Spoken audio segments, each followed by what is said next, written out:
Part 1. No grades for the forgotten. The Galactic War had ended decades ago, but its scars lingered across countless worlds. The battlefield of Crowthus-9, a barren moon orbiting a gas giant, was one such scarred graveyard of broken ships and shattered dreams. The Adiant and the Coalition had long forgotten the war and the countless soldiers who had fallen. For them, the past was merely a footnote in the annals of history. But humanity remembered.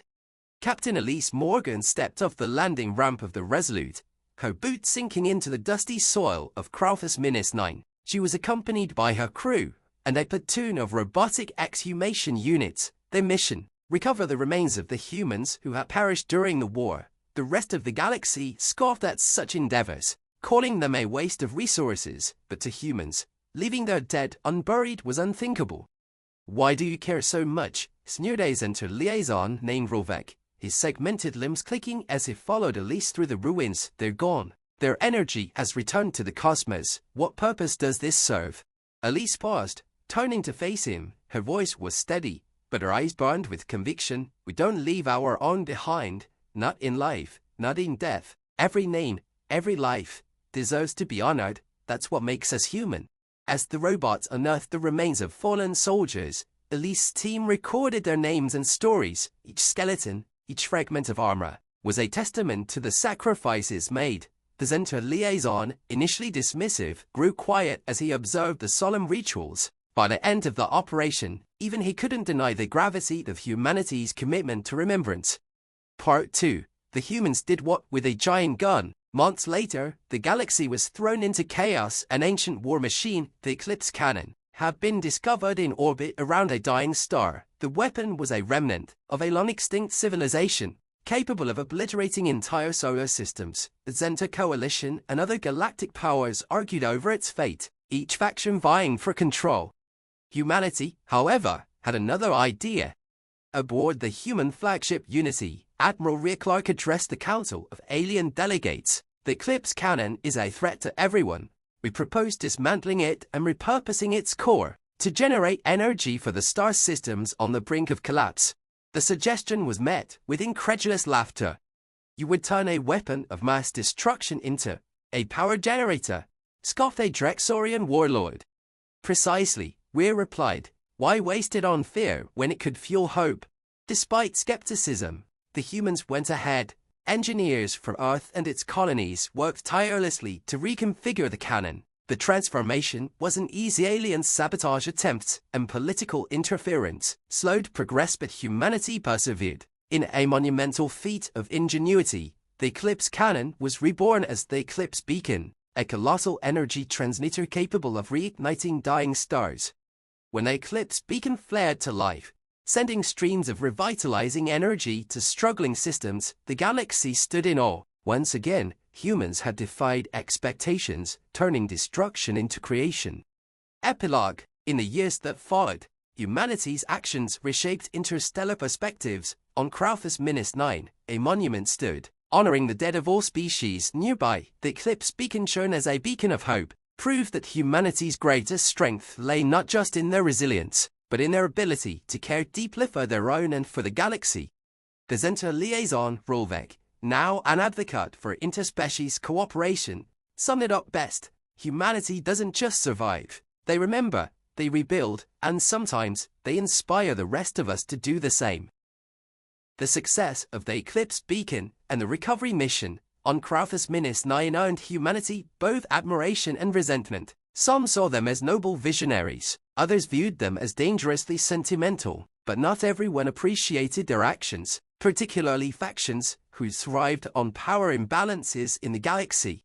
Elise Morgan's quiet mission to recover humanity's forgotten dead now stood at the center of a diplomatic storm. Crowthus-9 was rich in rare minerals, and the Zenta Coalition, seeing an opportunity, claimed the moon as their sovereign territory. The leaders accused humanity of using their memorial projects as a pretext for resource extraction. Rolvek, now caught between his loyalty to the Zenta and his respect for humanity, was assigned to confront Elise. "You've overstepped," Rolvek said, his tone far colder than before. They stood beneath the towering memorial on Crowthus-9, its inscriptions glowing softly in the moonlight. "Your actions jeopardize peace." Elise stared at him, unflinching. We're not mining your moon, Ral. We're preserving history. Do you think we desecrate the grades of our own for profit? Rolvek hesitated. He knew the truth, but his superiors demanded action. Yet something in Elise's determination made him falter. Even if you're honest, others won't see it that way. What happens when greed corrupts this ideal? Elise's response was simple. We'll deal with that, too, but we won't stop honoring the fallen. If you want to fight us for doing what's right, so be it. Part 4. When guns speak louder. As tensions escalated, the fragile galactic peace unraveled. Rogue factions took advantage of the discord, attacking humanitarian convoys and threatening planets. Supported by the Eclipse Beacon, when a center warlord seized control of a critical energy hub, humanity had no choice but to respond. But humans didn't do war like they used to. Their reputation as innovators extended to their weaponry, and nowhere was this clearer than in the unveiling of Project Aegis, a colossal railgun mounted on an asteroid-sized platform. Dubbed the Sentinel, it was the largest weapon ever constructed in modern times, capable of launching kinetic projectiles that could devastate even planetary defenses. When news spread, the galaxy held its breath. The Zenta Coalition sent a demand: deactivate this monstrosity, or face annihilation. Admiral Rhea Clark delivered her reply in a live broadcast. The Sentinel is not a weapon of conquest, it's a promise. To those who would harm the innocent, it will speak the only language they understand. To those in need, it stands as a shield. Test it at your peril. The Zenta warlord ignored the warning. In a daring move, his fleet launched an attack on the Eclipse Beacon, but humanity was ready. From light years away, the Sentinel roared to life, firing a projectile at near light speed. The warlord's fleet disintegrated in an instant, the sheer kinetic energy obliterating his command ship and scattering debris across the void. The galaxy was stunned. Humanity had not only defended its ideals, but done so with terrifying precision. Epilogue: a legacy forged. The demonstration of the Sentinel marked a turning point. Humanity's actions forced the galaxy to confront its values: unity versus division, progress versus greed, memory versus oblivion. The Zenta Coalition, humbled by their losses and inspired by Rolvek's advocacy, finally agreed to a truce. Crafus-9 became a neutral zone, its memorial preserved as a testament to all species who fought and fell in the war. The Eclipse Beacon continued to shine, its energy reaching countless systems on the brink of collapse, and the Sentinel, though never fired again, remained a silent guardian, a reminder of humanity's capacity for both creation and destruction. Rolvek, speaking at the dedication of the Crafus-9 monument, captured the sentiment best. Humans are unpredictable, infuriating, and often impossible to understand, but they are also the only species who would turn a battlefield into a garden, a graveyard into a sanctuary, and a weapon into hope. Perhaps that's why they survive, and why they inspire us all. The years following the Crafus-9 Accord were marked by a fragile peace, but peace in the galaxy was never simple. With every act of goodwill, humanity attracted both allies and enemies, while many alien factions began to adopt humanity's principles of remembrance and restoration. Others saw it as weakness, a vulnerability to exploit. The Zenta warlord's faction, though shattered, was far from extinct. In the shadows, remnants of his forces formed the Oblivion Syndicate, a ruthless group dedicated to erasing humanity's influence from the galaxy. They despised humanity's obsession with memorials, believing that clinging to the past weakened the future. Their doctrine: destroy monuments, silence history, and claim the resources of the dead. The Syndicate's first major act was an attack on Crafus-9 itself. A stealth fleet breached the neutral zone, deploying ground forces to demolish the memorial and seize the moon's mineral-rich crust. Rolvek, now a diplomat stationed on Crafus-9, sent a desperate distress signal. The Syndicate's forces overwhelmed local defenses in hours. But humanity had learned to protect what mattered. The Resolute, now upgraded with advanced cloaking technology and long-range support systems, was the first to respond. Captain Elise Morgan led her team in a high-stakes operation to evacuate civilians, secure the monument, and repel the invaders. She contacted Admiral Rhea Clark aboard the Unity, requesting immediate reinforcements. "They won't stop until they burn everything we've built," Elise warned. Admiral Clark's response was resolute, and will remind them why you don't pick a fight with humans. Part 6: The Wrath of the Sentinel. With the Syndicate's fleet advancing, Admiral Clark authorized the Sentinel to fire once more. This time, its target was the Syndicate's hidden base, located deep within an asteroid cluster. The weapons operators spent days calculating trajectories, ensuring that the blast would destroy the base without destabilizing the surrounding star systems. Meanwhile, on Crowthus-9, Elise and her crew fought a desperate ground war. Using portable shield generators and experimental drones, they turned the battlefield into a maze of traps and ambushes. The Syndicate's forces, unprepared for such tenacity, faltered. Rolvek, initially evacuated with other non-combatants, made the bold decision to return. Inspired by humanity's courage, he rallied alien refugees to join the fight. With his intricate knowledge of center tactics, the tide began to turn. And then the Sentinel fired. The projectile tore through the asteroid cluster, obliterating the Syndicate's base in a blinding flash of light. Syndicate forces on Crowthus-9, now leaderless and disorganized, retreated. Humanity's defense of the moon had succeeded, but the cost was high. The once pristine memorial was scarred, its towering inscriptions marred by explosions. Part 7: Rebuilding Hope. In the aftermath, humanity once again showed its true strength not just in warfare, but in rebuilding. Elise's team worked alongside alien engineers to repair the Crowthus-9 monument. New inscriptions were added, honoring those who had fallen in its defense. Rolvek's name was among them, symbolizing the unity forged in the fires of battle. The Oblivion Syndicate was shattered, their ideology discredited across the galaxy, but humanity did not celebrate with parades or declarations of victory. Instead, they redoubled their efforts to preserve history, expand the reach of the Eclipse Beacon, and build alliances with species who once viewed them with suspicion. Admiral Clark, speaking at a council of galactic leaders, delivered a message that would echo through the ages. We don't seek power, we don't seek domination, we seek remembrance, because only by honoring the past can we build a future worth fighting for. Final epilogue: a galaxy changed. Decades later, the legacy of Crowthus-9 and the Sentinel continued to shape the galaxy. The memorial stood as a symbol of unity, its inscriptions glowing brighter than ever. The Eclipse Beacon had revitalized countless dying systems, and humanity's ideals had inspired new generations of leaders across the stars. Rolvek's descendants often visited Crowthus-9, standing in awe of the monument their ancestor had fought to protect. Among the inscriptions was a simple human phrase, now translated into down scenes of alien languages: no graves for the forgotten, no limits for the hopeful. Would you like to explore more about the galactic alliances, the Syndicate's origins, or perhaps follow a new generation of characters? As peace continued to settle across the galaxy, the echoes of the war and the battles for Crowthus-9 began to fade, but the impact on the universe was indelible. The ideals of remembrance, unity, and respect for the past had taken root in every corner of the galaxy. Humanity, with its capacity for both innovation and compassion, was now a beacon of hope, leading a new era of galactic cooperation. However, beneath the calm surface of peace, new challenges began to emerge.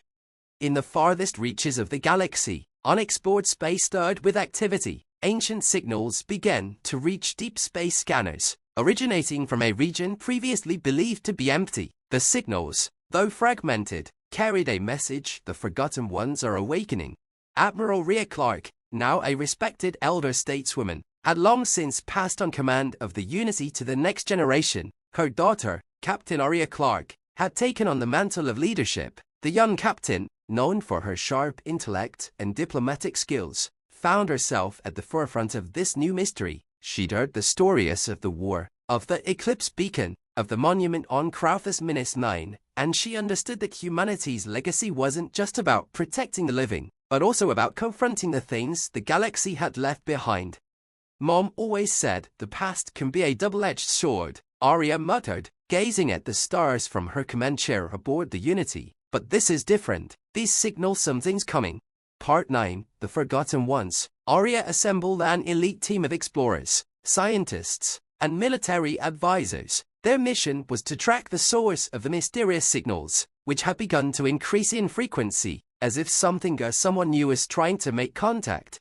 The journey took them to the edges of known space, to a region where no maps had ventured, an area so remote that even the oldest civilizations had abandoned the search for its secrets. There, they discovered the source of a massive, dormant fleet, hidden within the gravitational pull of a dead star. These ships were unlike any known design, their technology ancient, even predating the Zenta Coalition's rise to power. But what was more chilling than the sight of the ships was the revelation that their builders were not extinct at all. They were watching. Arya and her team, with their combined knowledge and diplomacy, began to make contact. Through a series of long, tense transmissions, they learned that the fleet belonged to an ancient species known as the Hakarans, a race that had once been the galaxy's dominant power, but had vanished thousands of years ago. The Hakarans have been forgotten, their history wiped out in a war so destructive it had left no trace. However, they had not been completely destroyed. They had been lying in wait, hidden, for eons, biding their time until they could awaken again. We were erased. The voice came through the transmission, a cold, mechanical tone. But you remember, you brought back the past, you know us. Arya stood at the forefront of the negotiation, determined to secure peace and prevent another galactic war. The Hakarans were both furious at their erasure and intrigued by humanity's resilience and capacity for memory. They saw something in the humans that none of the galaxy's other species had, able to survive, to fight for what mattered, even if it meant going against the tide of history. Part 10, The Trial of Memory. The encounter with the Hakarans threw the galaxy into a state of unrest. The discovery of this forgotten civilization threatened to unravel the delicate balance that humanity had worked so hard to maintain. If the Hakarans were not treated with the same care and respect that humanity had shown the dead, history would repeat itself, destruction and war would follow.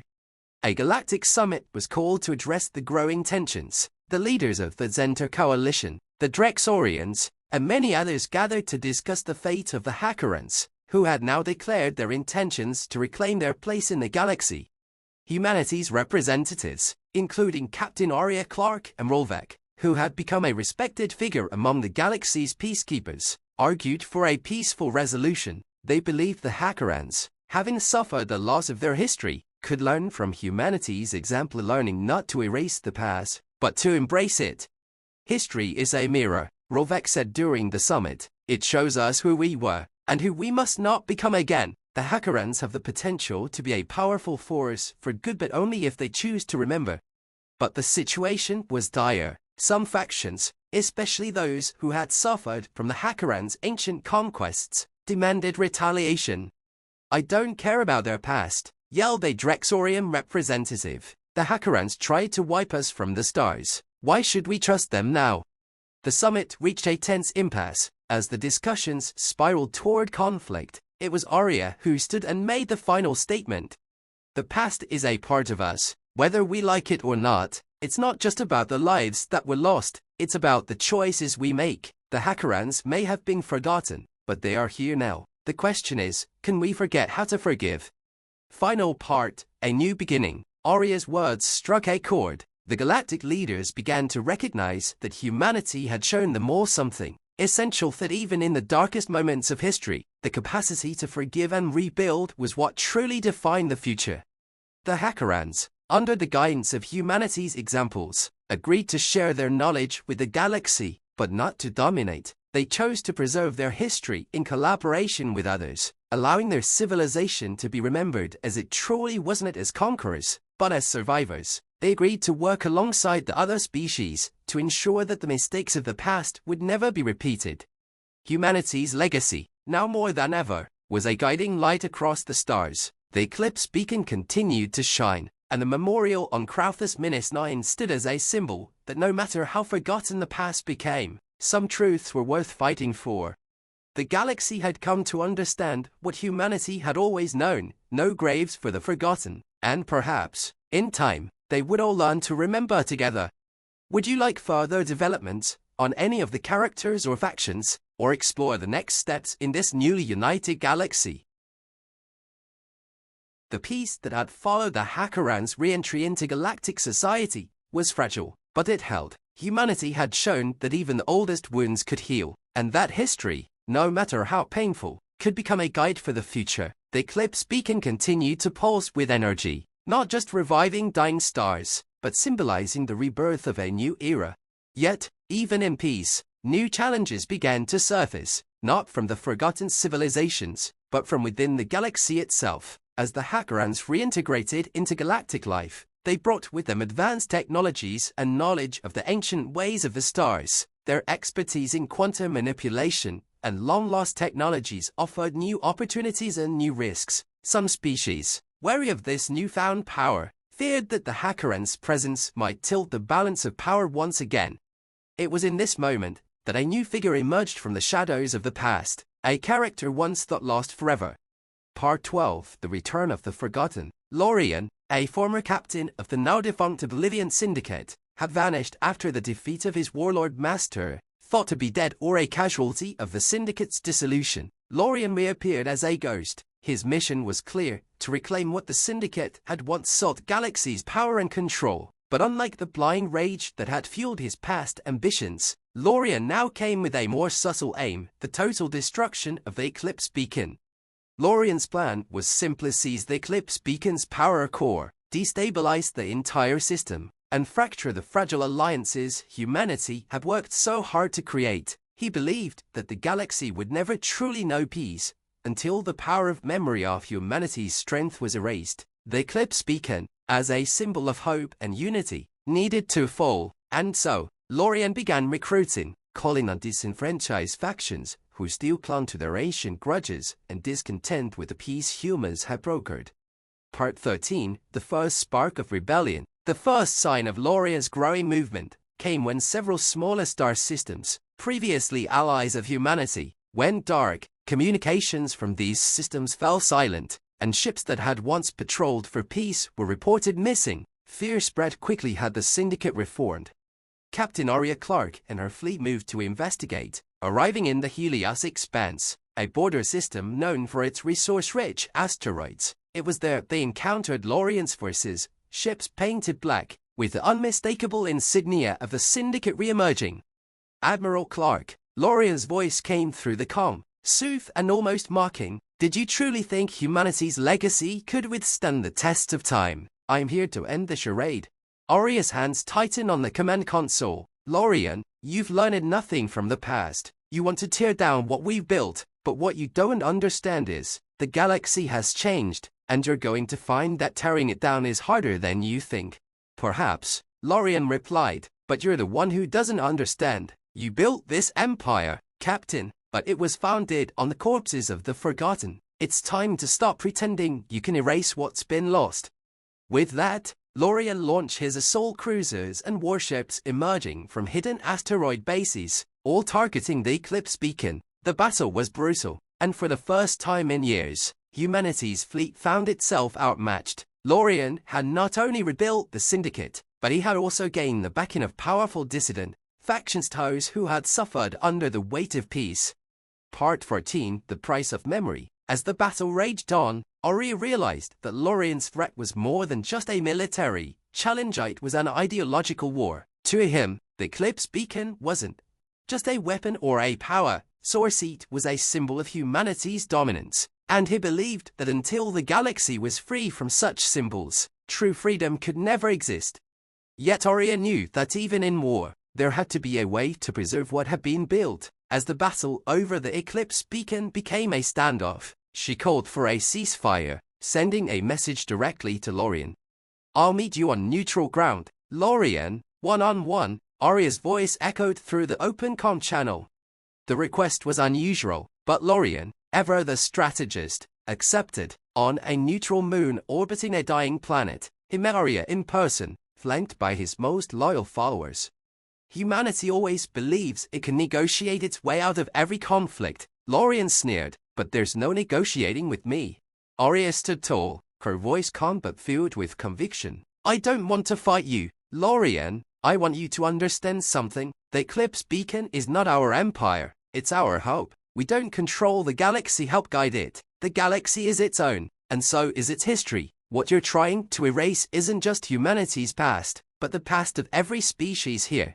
Loria's expression faltered, the cracks in his certainty beginning to show. You think the galaxy has forgotten its true rulers? You're wrong. The only thing that unites the galaxy is the fear of what you've become.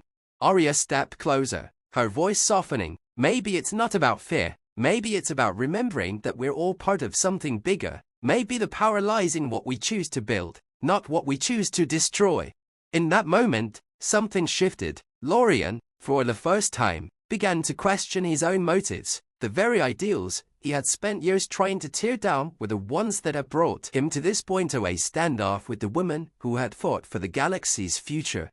But before any more words could be exchanged, a warning signal blared from Arya's ship. The Eclipse beacon was under attack again, but this time, it wasn't Lorien.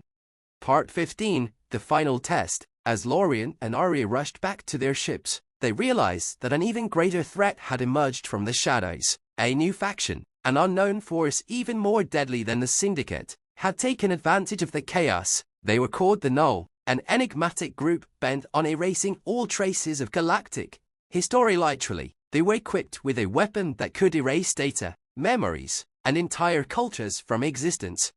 The final test for the galaxy's peace was about to begin, and it would take everything humanity had fought for, everything they remembered, to save what they had built. Would you like to explore how the galaxy faces the Null, or perhaps the conclusion of Arya and Lorien's uneasy alliance?